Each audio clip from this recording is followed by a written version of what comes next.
Good morning.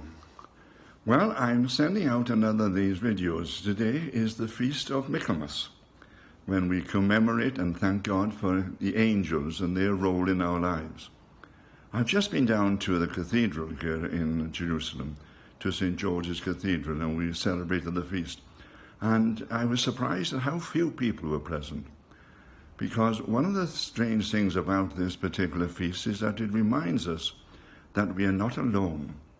God has delegated angels to protect us and guide us in our lives. And I think living here in this place, I've become far more aware of it than I ever have before. Now, these are strange beings because a lot of people have strange images about them. You know, strange characters with big wings on their backs. I never see them in that particular way.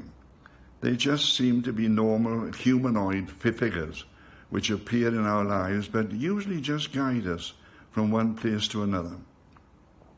Throughout my ministry, I've been constantly aware of them being present. For instance, when I was ministering to people in hospital and they were dying, I was constantly aware that I wasn't alone at the bed when I was ministering, that there were angels present as well, welcoming them into the kingdom and taking them into the presence of God. Now, we shouldn't worship these creatures.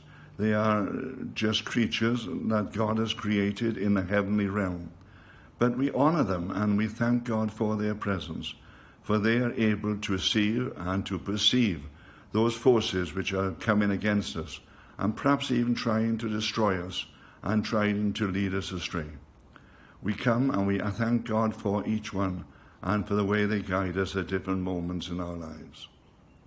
The Feast of Michaelmas. And being there in the cathedral, of course, I've been praying for all of you who are listening to these videos and asking for God to bless you and to allow the angels to move in your lives as well and to be a guide to you wherever you go and whatever you do. One of the things I think it teaches us more than anything else is that we are not alone.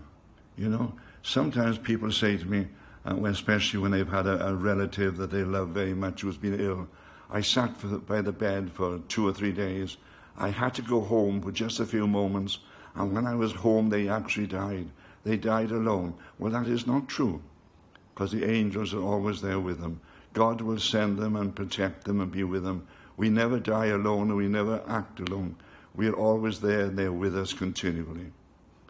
I think here in this place, we face certain dangers, but I never afraid of them, because I realize that wherever we go, they go with us. And if there is danger ahead, we get a slight warning, a strange feeling in ourselves that perhaps it would be dangerous to be in this place at this particular time. And when I get it, I simply turn back. I just depend upon them to be with me and to guide me and to help me in this way. But they're with you as well. And, you know, the lack of people at the Eucharist this morning was just a reminder to me once again that so many Christians are almost unaware of this particular ministry going on in our lives. The angels of God sent forth, as Hebrews says, to protect and guide those who are called to salvation. See, we are living in a strange world, and there is a strange battle going on around us. Probably here in this place, but you as well in your ministry, you'll be aware that as you start to pray and as you start to operate as Christians, strange things will come against you, trying to stop you. Constantly here, I hear almost every day, why don't you go home? Go back to Britain. Don't stay in this place. Don't keep praying in this way. Do something else. And all the time I have to be aware of the fact that these thoughts have been put into my mind. So although I don't worship them, and although I don't pray to them, I thank God for them.